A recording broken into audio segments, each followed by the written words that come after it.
तो नमस्कार, आदाब, सत श्री अकाल, राम राम, खम्मा गणी दोस्तों। मैं रजनी स्वागत करती हूँ आपका हमारे चैनल द सक्सेस में।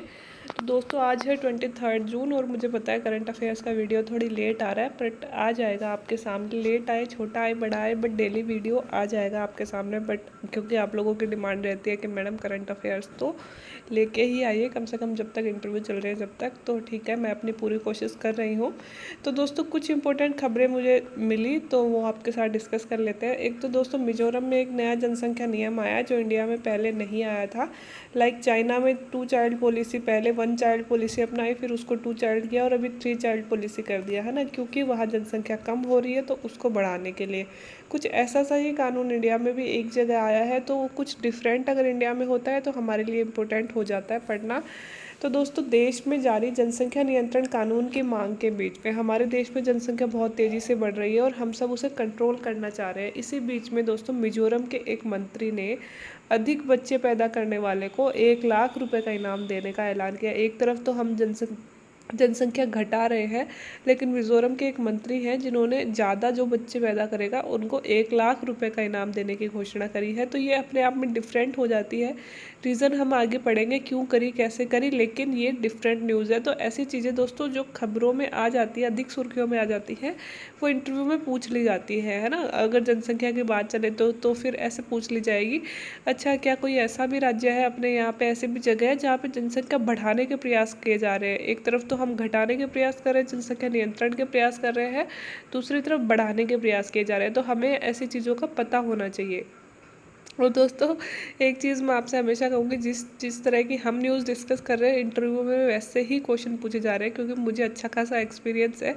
इंटरव्यू मैंने एक ही बार दिया है, लेकिन दोस्तों आरएएस का अनुभव मेरा 7-8 सालों का है, क्योंकि मेरा ये तीसरा अटैम्प्ट है। और दूसरा कि मैंने इतने सारे इंटरव्यू डिस्कस कर लिए ना, शायद ही कोई बच्चा मतलब कितने सारे कर लिए मैंने, 80-90 इंटरव्यू पिछली बार डिस्कस किए थे। और अब जैसे 3 दिन हुए हैं, इसमें 10 इंटरव्यू कम से कम हम लोग डिस्कस कर चुके हैं। तो मुझे ये पता चल गया कौन सा बोर्ड किस तरह के क्वेश्चन पूछ रहा है, और मैं उसी तरह की न्यूज़ आप लोगों के साथ डिस्कस कर रही थी पहले भी और अभी भी, है ना। तो दोस्तों बात करते हैं मिजोरम के खेल और युवा मामले और पर्यटन मंत्री हैं मिजोरम में, रॉबर्ट रोमावियो रॉयटे नाम है उनका। रॉबर्ट रॉयटे भी आप याद कर लोगे तो भी काफ़ी है। वो खेल और युवा मामले मंत्री हैं। ने जनसांख्यिकीय रूप से छोटे मिजो समुदायों के बीच में जनसंख्या वृद्धि को प्रोत्साहित करने के अपने विधानसभा क्षेत्र में सबसे ज़्यादा बच्चे पैदा करने वाले माता पिता को 1 लाख रुपए देने की घोषणा करी है। दोस्तों होता क्या है, मिजोरम में देखो मिजो जनजाति रहती है और मिजो जनजाति की जनसंख्या जो है लगातार कम होती जा रही है। उसको प्रोत्साहित करने के लिए दोस्तों ये जो मंत्री है मिजोरम के खेल और युवा मामले मंत्री, इन्होंने दोस्तों मिजो समुदाय के लोगों को बोला है कि जो भी व्यक्ति ज़्यादा जनसंख्या पैदा करेगा उनको 1 लाख रुपए दिए जाएंगे। क्योंकि दोस्तों हमारे जो भी अल्पसंख्यक समुदाय हैं, उनको जो जनजातियाँ हैं उनको बचाने की कोशिश सरकार विशेष रूप से उनको बचाने के लिए प्रयास कर सकती है। और इन्हीं प्रयासों में ये एक प्रयास है कि इन लोगों को ज़्यादा बच्चे पैदा करने पर 1 लाख रुपए दिया जाएगा, ताकि हम हमारी इस जनजाति को, इस संस्कृति को बनाकर रख सकें। ठीक है। 54 वर्षीय रॉयटे 3 बेटियों और 1 बेटे के पिता हैं। जो मंत्री हैं उनके खुद के भी 3 बेटियां हैं और 1 बेटे हैं। उन्होंने फादर्स डे पर इस बात का ऐलान किया है। हालांकि मंत्री ने यह नहीं बताया है कि पुरस्कार प्राप्त करने के लिए माता पिता के लिए न्यूनतम और अधिकतम बच्चों की संख्या क्या होगी। यह नहीं बताया है कि कितने अधिकतम मतलब कितने ज़्यादा बच्चे पैदा करने वालों को 1 लाख रुपए दिए जाएंगे, कितने कम को नहीं दिए जाएंगे, यह अभी उन्होंने नहीं बताया है। यह पुरस्कार राशि NECS मतलब नॉर्थ ईस्ट कंसल्टेंसी सर्विसेज के द्वारा प्रायोजित की जाएगी। मिजोरम का जनसंख्या घनत्व केवल 52 व्यक्ति प्रति वर्ग किलोमीटर है, जबकि राष्ट्रीय जनसंख्या घनत्व की हम बात करें तो 382 व्यक्ति प्रति वर्ग किलोमीटर। तो आप देख सकते हैं कि मिजोरम में मिजोरम में मिजो लोग रहते हैं और उनकी कितनी कम जनसंख्या है। तो इसी जनसंख्या को मतलब अपने क्षेत्र विशेष और समुदाय विशेष की जनसंख्या को बढ़ाने के लिए उन्होंने यह प्रयास किया है। तो दोस्तों मुझे नहीं लगता कि इस प्रयास में कोई बुराई है या कुछ गलत है, क्योंकि हमारी बहुत सारी जनजातियाँ ऐसी हैं, जैसे अंडमान निकोबार में भी कई सारी जनजातियाँ हैं जो लगभग विलुप्त होने वाली हैं। उनको बचाने के लिए अगर सरकार या मंत्री विशेष और समुदाय विशेष के लिए ऐसे प्रयास करता है तो अच्छा ही है। मुझे नहीं लगता कि यह कोई गलत प्रयास है ना। बाकी आप लोगों को कैसा लगता है, यहाँ की जनसंख्या बढ़ाई जानी चाहिए मिजो समुदाय की या नहीं, नीचे कमेंट बॉक्स में कमेंट करके अपने अपने विचार आप दे सकते हैं। एक दोस्तों जो मैं हमेशा आपको बोलती कि भारत में अगर कभी भी कुछ पहला होता है तो वो हमें याद रखना ज़रूरी है, और वो भी खासकर अगर वुमन वर्ग में कुछ पहला होता है तो हमें याद रखना बहुत ज़रूरी है। तो ऐसा ही पहला हुआ है दोस्तों, माविया सूदन इनका नाम है, सूदन है, सॉरी सूदन था ये, माविया सूदन, ठीक है। तो ये मतलब पहली पर्सनालिटी है जम्मू कश्मीर की जो एयरफोर्स में पायलट बनी है ना। तो जम्मू, एक तो दोस्तों जम्मू कश्मीर जैसा सेंसिटिव इलाका, और दूसरी महिला, है ना। तो जम्मू कश्मीर की पहली महिला फाइटर बनी है, तो इसलिए अपने आप में इम्पोर्टेंट हो जाता है। बिकॉज हमारे इंटरव्यू वैसे तो प्री में, मेंस में ऐसे क्वेश्चन नहीं पूछे जाएंगे, प्री में ऐसे क्वेश्चन पूछे जा सकते हैं। और दूसरी बात, अभी हमारे इंटरव्यू चल रहे हैं, तो इंटरव्यू के लिए ऐसे क्वेश्चन इंपॉर्टेंट हो जाते हैं, क्योंकि उन लोगों ने आज खबर पढ़ी और कल को वो पूछ लेंगे वुमेन एम्पावरमेंट के एग्जाम्पल के रूप में कि क्या जम्मू कश्मीर में भी कोई एग्जाम्पल हमें देखने को मिला है, या फिर दोस्तों जम्मू कश्मीर में धारा 370 हटाने के बाद में बदलाव अगर बोले तो इस तरह के बदलावों में भी आप ऐसी चीज़ें कोट कर सकते हो कि वहाँ में महिलाएं भी अब आगे निकल कर आ रही है, ये चीज़ें आप बता सकते हो। तो दोस्तों वही खबर है, जम्मू कश्मीर हो सकता है प्री में पूछ ली जाए, प्री में ऐसी चीज़ें पूछ ली जाती है।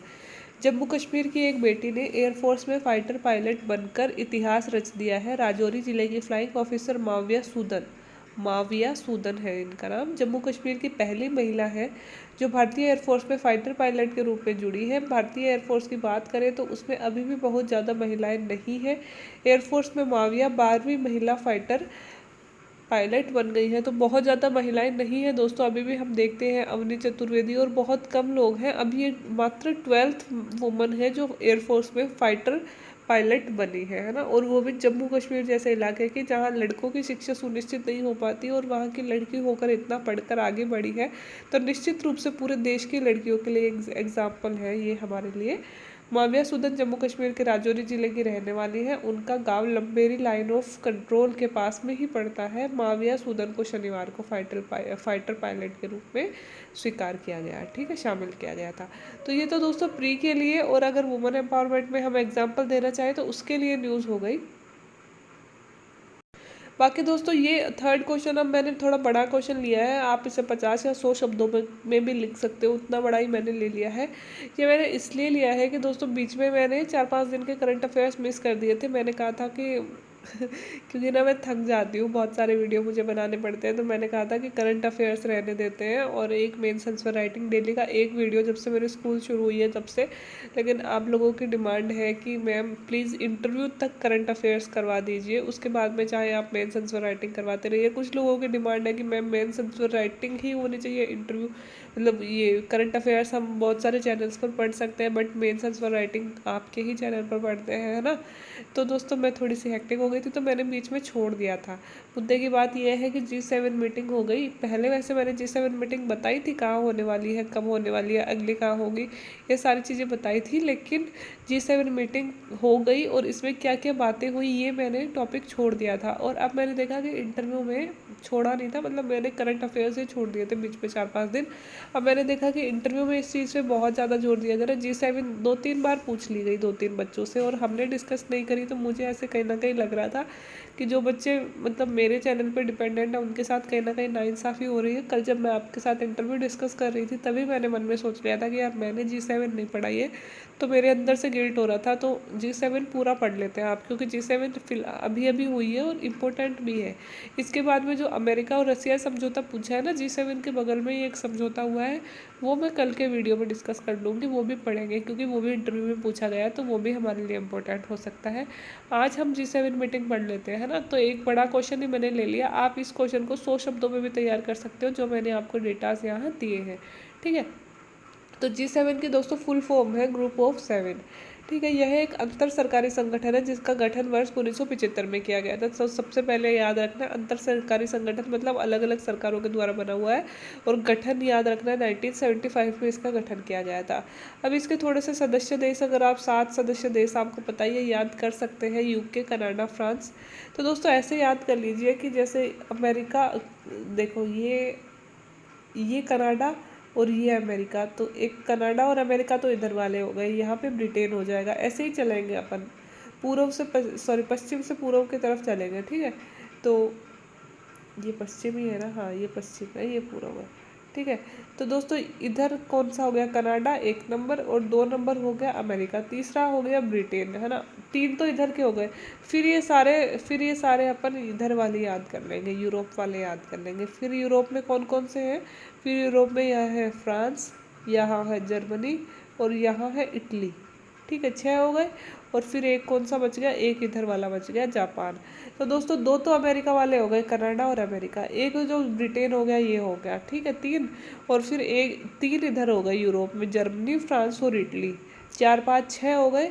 और एक बच गया जो हो गया जापान। अब इसमें कौन नहीं है, इसमें रसिया भी नहीं है, और इसमें कौन नहीं है, इसमें चाइना भी नहीं है ना। 2 चीज़ें आपको, 2 बड़े देश और रह गए।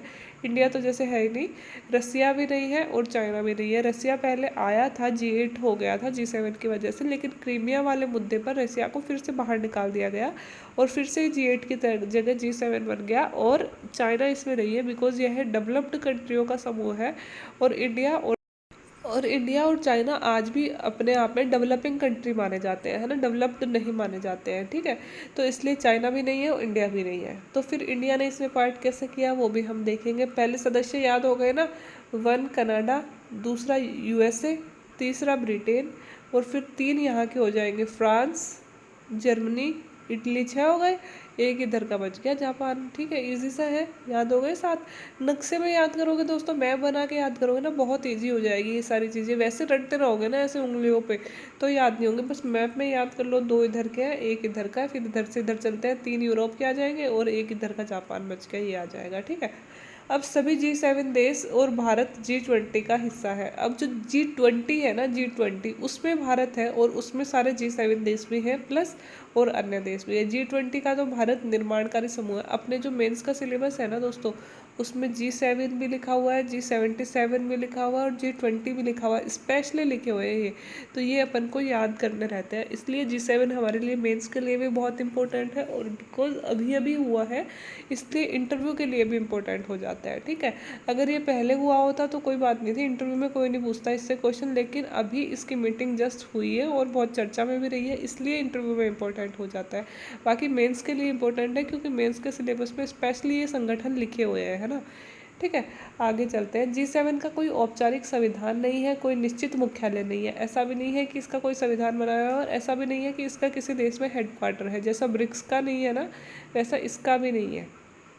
ठीक है, वार्षिक शिखर सम्मेलन के दौरान नेताओं द्वारा लिए गए निर्णय गैर बाध्यकारी होते हैं। ये जो निर्णय करते हैं वो किसी पे ऐसा ज़रूरी नहीं है कि लागू करने ही है, ये गैर बाध्यकारी होते हैं। तथा हाल ही में भारतीय प्रधानमंत्री ने वीडियो कॉन्फ्रेंसिंग के माध्यम से 47वें जी शिखर सम्मेलन 2021 को संबोधित किया। तो कौन सा शिखर सम्मेलन हुआ है, अभी 47वां हुआ है, और हमारे देश में से भारतीय प्रधानमंत्री ने संबोधित किया।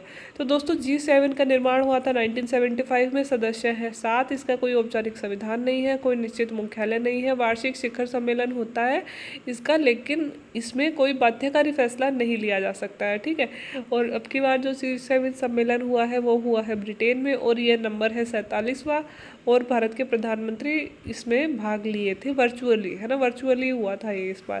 पहले G7 देशों के वित्त मंत्री वैश्विक न्यूनतम कॉर्पोरेट कर दर की स्थापना करते हुए एक ऐतिहासिक समझौते पर पहुंचे थे। इससे पहले जो G7 समझौता हुआ था उसमें दोस्तों ये छोटा सा मतलब एक हुआ था, स्थापना हुई थी वैश्विक न्यूनतम कॉर्पोरेट कर दर, है ना, इसकी स्थापना करते हुए ऐतिहासिक समझौते पर पहुंचे थे। ये पिछली बार की बात है, हमें नहीं याद रखनी है। तो दोस्तों भारत इसमें क्यों शामिल हुआ ये देख लेते हैं। भारत के अलावा ऑस्ट्रेलिया और दक्षिणी कोरिया को अतिथि देशों के रूप में शिखर सम्मेलन की कार्यवाही में भाग लेने के लिए आमंत्रित किया गया था। तो दोस्तों ब्रिटेन ने, है ना, ब्रिटेन ने हमें इन्विटेशन दिया था, क्योंकि देखो आपको याद है हमने गणतंत्र दिवस पे बोरिस जॉनसन जी को, हाँ वही बोरिस जॉनसन जिनके सिल्की सिल्की बाल है और हमेशा आंखों पे बाल रहते हैं और उड़ते हुए रहते हैं, वही वाले बोरिस जॉनसन। ठीक है, तो उनको ना इंडिया ने चीफ गेस्ट के रूप में आमंत्रित किया था, बट वो आ नहीं पाए थे बिकॉज ऑफ कोरोना, है ना। तो उस टाइम पे उन्होंने बोला था कि मैं ज़रूर इंडिया वालों से मिलूंगा। तो उस टाइम पे दोस्तों उन्होंने हमें इनविटेशन दिया था कि G7 समिट होने वाला है, तो इंडिया को गेस्ट के रूप में आमंत्रित होना होगा, है ना। और इंडिया के साथ ही उन्होंने ऑस्ट्रेलिया और कोरिया को भी गेस्ट के रूप में आमंत्रित किया था, इसलिए इंडिया G7 शिखर सम्मेलन में आमंत्रित हुआ है, भाग लिया है, वरना G7 का इंडिया भाग नहीं है। ठीक है, ये तो हो गई कि इंडिया क्यों गया। अब बात करते हैं कि इसमें क्या बातें हुई और इंडिया ने क्या किया। तो इस वर्ष का शिखर सम्मेलन की मेजबानी ब्रिटेन ने की थी, और पिछला जो G7 शिखर सम्मेलन 2019 में फ्रांस में हुआ था। पिछले वर्ष अमेरिका में होने वाले कार्यक्रम को महामारी के कारण रद्द कर दिया गया था। 2020 में G7 नहीं हो पाया, होना था अमेरिका में, लेकिन कोविड की वजह से रद्द कर दिया गया था। और जो 46वां हुआ था वो 2019 में हुआ था, और वो कहाँ हुआ था, वो हुआ था ब्रिटेन में। ठीक है, तो ये चीज़ें भी आप याद रख लेना। प्री में जब क्वेश्चन पूछते हैं तो ये नहीं पूछेंगे G7 समिट कहाँ हुआ, G7 समिट के बारे में निम्न में से कौन से कथन सत्य हैं, और नीचे 4 कोटेशन देंगे कि इस बार का G7 सम्मेलन यूके में हुआ, पिछली बार का अमेरिका में हुआ था, और 2019 का सम्मेलन, यह सम्मेलन 47वां था। इस तरह के 4 कोटेशन देंगे, है ना। तो अगर हम कोई खबर पढ़ रहे हैं तो उसके आसपास की सारी चीज़ें हमें पढ़नी चाहिए, क्योंकि RAS का पेपर आजकल ऐसा ही आता है। ठीक है दोस्तों, ये समझ में आ गया कि 2020 में कोई शिखर सम्मेलन नहीं हुआ था। इस बार का 47वां था, तो 46वां 2019 में हुआ था, और वो कहाँ हुआ था, ब्रिटेन में हुआ था। 7 देशों ने कर से बचने का 7 G7 के देशों ने कर से बचने का प्रयास कर रही बहुराष्ट्रीय। इसमें देखो क्या क्या बात G7 में क्या क्या बातें की गई है, वो मैंने गूगल से दोस्तों कॉपी करी है, ये गूगल से ही ली है। इस मीटिंग में क्या क्या बातें करी गई, तो थोड़ा सा अगर हमारे आ जाए 100 नंबर का क्वेश्चन तो आप लिख देना कि ये बातें की गई है। वरना इंटरव्यू में पूछा गया था ना कि क्या क्या मेन बातें हुई हैं G7 में, 2-4 बातें बताइए। तो इसलिए हमें 2-4 पॉइंट्स याद होने चाहिए कि क्या क्या हुआ था। तो G7 के देशों ने कर से बचने का प्रयास कर रही बहुराष्ट्रीय कंपनियों पर कम से कम 15% वैश्विक कर लगाने को लेकर चर्चा की, कि जो मल्टीनेशनल कंपनी है वो कर से बचने का प्रयास अगर करती है किसी देश में तो उन पे 15% कर लगाया जाएगा। ठीक है, दूसरा, अमेरिका ने न्यूनतम कर की पैरवी भी की, और राष्ट्रपति जो बाइडेन का मानना है कि एक साथ काम करते हुए यह सम्मेलन ज़्यादा उचित और वैश्विक अर्थव्यवस्था का समर्थन कर सकता है। समूह द्वारा रविवार को जारी एक विज्ञप्ति में कहा गया कि चीन के संबंध में प्रतिस्पर्धा के लिए हम वैश्विक अर्थव्यवस्था के निष्पक्ष और पारदर्शी व्यवस्था को कमजोर करने वाली बाजार विरोधी नीतियों और प्रथाओं को चुनौती देने के लिए सामूहिक दृष्टिकोण पर परामर्श करना जारी रखेंगे। एक तरह से दोस्तों सभी देशों ने, चीन जो व्यापार में सभी देशों को इतना मतलब क्या करता है, चीन डंपिंग वगैरह करता है ना, तो उसके दोस्तों उससे निपटने के लिए सारे देश मिलकर काम करेंगे। ये भी जो बाइडेन ने बोला है, साफ शब्दों में बोला है, आप इस लाइन से समझ सकते हैं। और इसके साथ ही दुनिया के अमीर देशों ने गरीब देशों को कोविड-19 के टीके में 1 अरब से ज़्यादा खुराकें मुहैया कराने का भी संकल्प लिया है। ये भी कहा है कि जो गरीब देश है तो अमीर देश मिलकर 1 अरब से भी ज़्यादा खुराकें कोविड-19 की उन्हें देंगे। ब्रिटेन के प्रधानमंत्री बोरिस जॉनसन ने कहा कि 2022 के अंत तक देशों को सीधे तौर पर अंतर्राष्ट्रीय कोवैक्स पहल के तरीके से कोविड-19 के टीकों की 1 अरब खुराकों की आपूर्ति की जाएगी। तो 3 बातें हमें समझ में आ गई दोस्तों। यहाँ पे 3 बातें इन्होंने की हैं बड़ी बड़ी। एक तो दोस्तों जो भी मल्टीनेशनल कंपनीज कर से बचने का प्रयास करती हैं उन पे 15% वैश्विक कर लगाया जाएगा, है ना। और एक न्यूनतम कर कोई होना चाहिए, अमेरिका ने ये भी बोला। एक चाइना की दोस्तों जो मतलब पॉलिसीज़ है व्यापार करने की, उनसे निपटने के लिए भी सब देश मिलकर काम करें, एक ये भी इसमें बात की गई। और एक कोवैक्स पहल जो है जिसके तहत अमीर देश मिलकर गरीब देशों को 1 अरब से भी ज़्यादा कोविड-19 के टीके उपलब्ध करवाएंगे, ये बात की गई। इतने पॉइंट तो बहुत होते हैं इंटरव्यू में बोलने के लिए और मेंस में लिखने के लिए। अब हम बात करते हैं भारत ने क्या बोला। ठीक है, तो क्योंकि हमारे लिए सबसे इम्पोर्टेंट इंडिया ही हो जाती है, तो प्रधानमंत्री नरेंद्र मोदी ने G7 शिखर सम्मेलन का एक सत्र को डिजिटल तरीके से संबोधित करते हुए कोरोना वायरस महामारी से प्रभावी तौर पर निपटने के लिए एक धरती एक स्वास्थ्य दृष्टिकोण को अपनाने का आह्वान किया। तो अगर इंडिया की बात आती है G7 में कि इंडिया का क्या पक्ष था, तो ये लाइन बोल देना, एक धरती एक स्वास्थ्य। अब इसका मतलब क्या था प्रधानमंत्री जी का इससे, तो वो हम देख लेते हैं। उन्होंने कोविड-19 के टीकों के लिए पेटेंट छोड़ने को लेकर G7 का भी आग्रह के समर्थन का भी आग्रह किया। उन्होंने बोला कि हम, जैसे कि आपको पता है पहले से हम WTO में बोल रहे हैं कि कोविड-19 का पेटेंट छोड़ने के लिए हम तैयार हैं, आप लोग अगर तैयार हो तो उसी चीज़ को दोहराया कि हमें कोविड-19 का पेटेंट छोड़ देना चाहिए, है ना। इसका आग्रह प्रधानमंत्री जी ने किया। एक आधिकारिक विज्ञप्ति के मुताबिक भविष्य की महामारी को रोकने के लिए वैश्विक एकजुटता, नेतृत्व और तालमेल का आह्वान करते हुए पीएम मोदी ने चुनौती से निपटने के लिए लोकतांत्रिक और पारदर्शी समाज की विशेष जिम्मेदारी पर जोर दिया। सूत्रों ने बताया कि एक धरती और एक स्वास्थ्य दृष्टिकोण अपनाने के लिए पीएम मोदी के आह्वान का समर्थन जर्मनी के चांसलर एंजेला मार्केल ने किया। हमने कहा ना एक धरती एक स्वास्थ्य होना चाहिए, मतलब इसका मतलब ये है दोस्तों कि गरीब गरीब और अमीर देश सबके पास में सेम स्वास्थ्य होना चाहिए। ऐसे नहीं है कि हमारे पास पैसे हैं तो हमने टीके लगवा लिए, गरीबों को मरने के लिए छोड़ दिया।